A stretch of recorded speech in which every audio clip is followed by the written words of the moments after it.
Ten Hag dan Xavi kompak kritik wasit. FA selidiki pelemparan botol ke arah De Bruyne. Striker gayek Spanyol Fernando Llorente resmi pensiun. Barcelona dituduh klub divisi 4 Liga Spanyol lakukan penipuan transfer. Daftar Exco PSSI terpilih, banyak muka lama.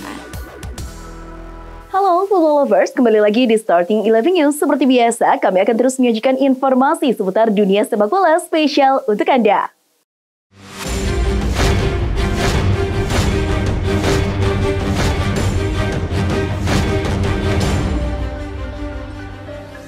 Duel Barcelona melawan Manchester United berakhir imbang 2-2. Pada leg pertama playoff Liga Eropa 2022-23 di Camp Nou, Barcelona unggul duluan lewat Marcos Alonso pada menit ke-49 sebelum MU berbalik memimpin lewat Marcus Rashford, serta bunuh diri Jules Koundé. Beruntung, Rafinha berhasil menyamakan skor untuk Barcelona.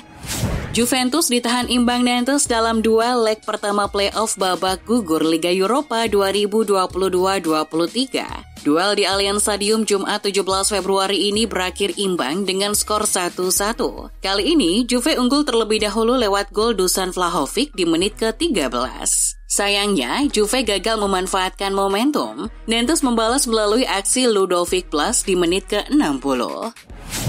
Hasil Liga Eropa lainnya menunjukkan kejutan. AS Roma tumbang saat bertandang ke markas RB Salzburg. RB Salzburg menang tipis 1-0 lewat gol menit-menit akhir dari Nicolas Capaldo di menit ke-88. Kepemimpinan Mauricio Mariani selaku wasit duel Barcelona versus MU menuai kritik. Ada dua momen yang berpotensi penalti, namun diabaikan wasit. Momen pertama terjadi pada menit ke-65 saat Jules Koundé terlihat menjatuhkan Rashford di garis kotak penalti. Kemudian di menit 85 ketika Fred terlihat melakukan handball di kotak terlarang. Kedua pelatih tak puas dengan kepemimpinan wasit. Pasca laga, mereka kompak menghampiri wasit untuk meminta penjelasan.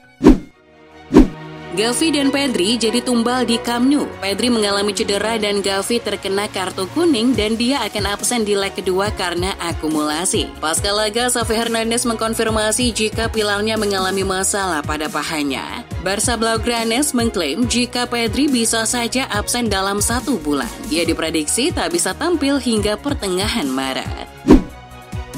Rafinha menyatakan ketidaksenangannya terhadap Xavi setelah diganti pada 10 menit terakhir pertandingan Liga Eropa Barcelona lawan Manchester United, Jumat 17 Februari dini hari waktu Indonesia Barat. Ia membanting bagian belakang kursi rekan setim di Barcelona, Marcos Alonso, setelah diganti dalam pertandingan semalam. Rafinha kemudian meminta maaf, meski Xavi mengatakan dia tidak perlu melakukan itu. Xavi membela Rafinha terlepas dari tindakannya itu. Thiago Silva marah setelah rekan setimnya Enzo Fernandez diajak menyusul kekalahan Chelsea di markas Dortmund di Liga Champions. TNT Sport mengunggah gambar Enzo dengan judul "Hubungi Uber, Enzo Fernandez sedang mencari Adeyemi", yang kemudian ditanggapi Silva. "Gak ada respek, hah? Seriuslah dengan pekerjaanmu."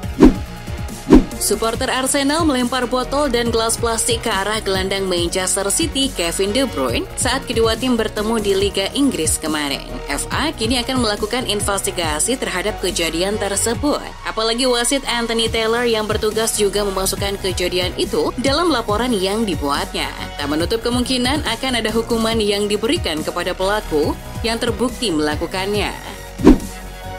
Usai nganggur sejak Oktober 2022, mantan striker timnas Spanyol Fernando Llorente akhirnya resmi pensiun pada Kamis 16 Februari. Llorente mengakhiri karir 18 tahun, di mana menjadi bagian dari skuad Spanyol yang memenangkan Piala Dunia 2010 dan Piala Eropa 2012.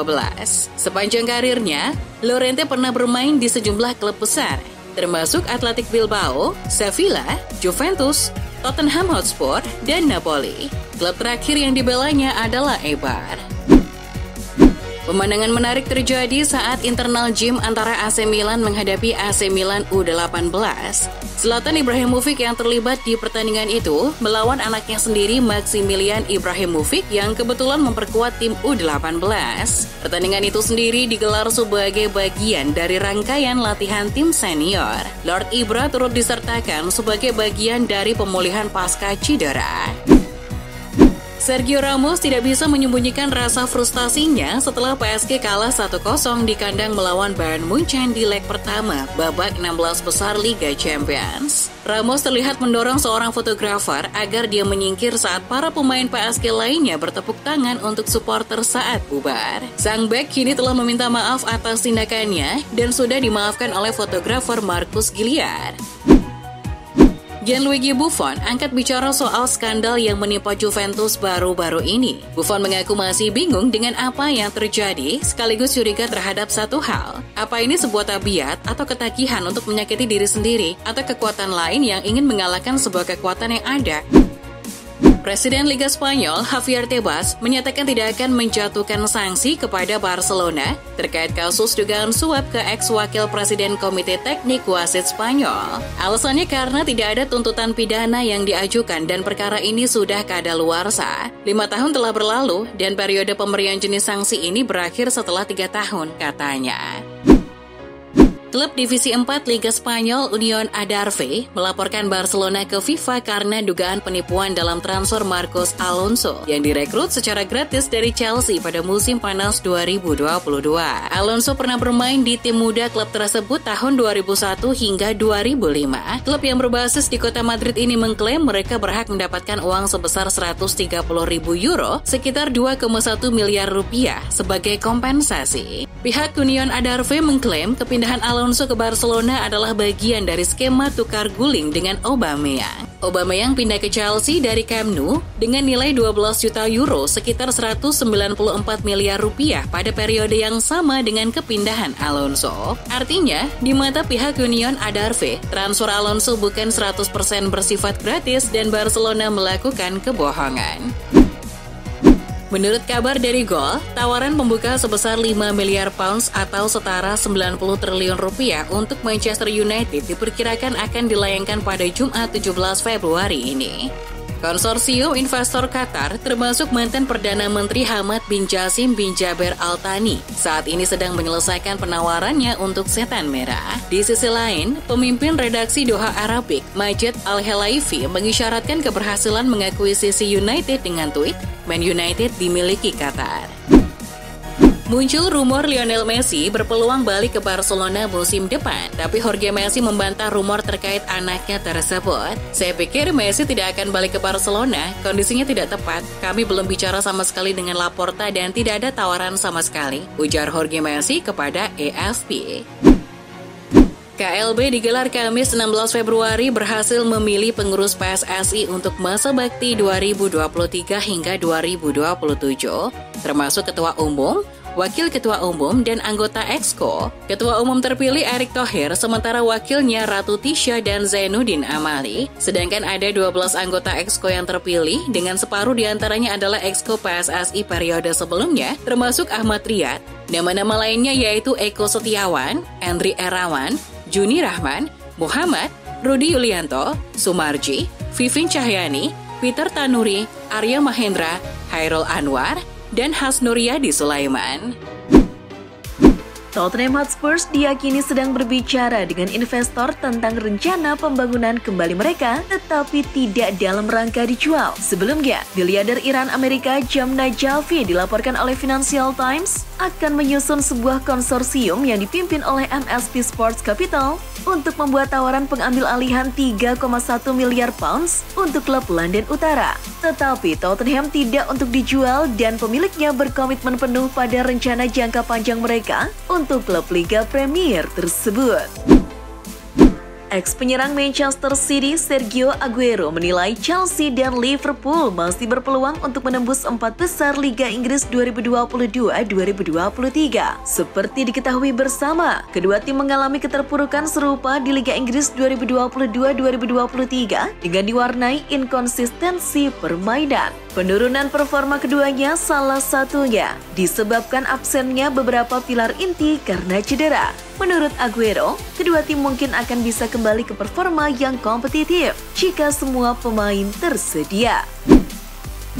Salernitana telah menemukan pengganti Davide Nicola yang dipecat beberapa hari lalu. Dia adalah mantan pelatih Fiorentina, Paulo Sousa, yang kini akan bertugas membimbing tim menjauh dari degradasi. Direktur olahraga klub berjuluk Granata, Morgan De Santis, mengkonfirmasi keputusan klub untuk menggantikan Nicola dengan Paulo Sousa kepada media hari Kamis. Arsenal ingin terus meningkatkan kualitas skuadnya. Mendatangkan pemain berkualitas di musim panas nanti adalah salah satu jalan yang bakal ditempuh. Melansir Football Espana, mereka telah dikaitkan dengan kepindahan Martin Zubimendi dari Real Sociedad yang sangat ingin direkrut oleh pelatih Barcelona Xavi Hernandez. Juru latih Arsenal Mikel Arteta akan meminta petinggi Meriam London untuk serius merekrut Zubimendi. Bomber asal Pantai Gading Sebastian Haller telah kembali bermain membela Borussia Dortmund usai ia absen kurang lebih setengah tahun untuk menyembuhkan kanker testis yang dialami. Haller menceritakan perjuangannya bagaimana ia harus bolak-balik ke rumah sakit agar sembuh. Anda menjalani kemoterapi dan setiap hari Anda akan mempunyai cairan ini di tubuh Anda dan Anda hanya perlu fokus untuk sembuh seperti pertandingan sepak bola, kata Haller. Romeo Beckham gabung Brentford B dengan status pinjaman dari Inter Miami pada transfer Januari kemarin. Tak butuh waktu lama bagi Romeo beradaptasi. Putra pesepak bola David Beckham itu berhasil mencetak gol pertamanya untuk klub dalam pertandingan Middlesex Senior Challenge Cup melawan Wealdstone. Gol pertama Romeo ini dibuat dalam laga kedua bersama Brentford. Golnya membawa Brentford B raih kemenangan 3-2 atas lawannya. Joao Cancelo mengakui kepindahannya dari Manchester City mengejutkan. Tapi ia menepis rumor pergi karena berselisih dengan sang manajer Pep Guardiola. Saya tak merasa penting di tim dalam beberapa laga terakhir. Dan saya membahasnya dengan pelatih yang juga setuju bahwa pergi adalah opsi buat saya. Saya tak punya masalah apapun dengan City. Tepat saya mengambil langkah untuk mencapai level yang ingin saya capai. Berkat itu saya menjadi pemain yang sekarang. Mendatangkan Frenkie de Jong jadi salah satu keinginan Erik ten Hag yang gagal diwujudkan Manchester United. Sang manajer diketahui sangat mengagumi bakat yang dimiliki de Jong. Ten Hag ingin mengulang masa indah tersebut dengan membawanya ke MU. Efek kehadiran de Jong sangat dinantikannya. Frenkie de Jong adalah pemain yang luar biasa. Setiap klub di dunia ini yang dia bela pasti akan bertambah jadi kuat karena dia punya kualitas yang sangat unik. Menteri Badan Usaha Milik Negara Republik Indonesia atau BUMN, Erick Thohir resmi terpilih sebagai Ketua Umum PSSI periode 2023-2027 sesuai hasil Kongres Luar Biasa di Hotel Shangri-La, Jakarta Pusat, Kamis 16 Februari. Erick yang juga anggota Banser itu unggul mutlak saat perhitungan suara. Lelaki berusia 52 tahun itu mengalahkan 3 calon ketua umum lainnya, yakni Lanyala Mataliti, Arif Putra Wicaksono, dan Doni Setiabudi. Presiden Republik Indonesia Joko Widodo pada Kamis 16 Februari menyampaikan harapannya untuk Ketua Umum PSSI yang terpilih. Jokowi berharap Ketua Umum PSSI terpilih bisa membawa timnas Indonesia jadi nomor 1 di Asia Tenggara untuk kemudian melangkah dengan target yang lebih tinggi di Asia. Seperti kita tahu, sejak Piala AFF, dahulu bernama Piala Tiger digelar pada 1996, timnas Indonesia belum pernah merasakan momen manis mengangkat trofi juara. Itulah informasi seputar dunia sepak bola spesial dari Starting 11 News. Jangan lupa untuk like, share, dan subscribe. See ya!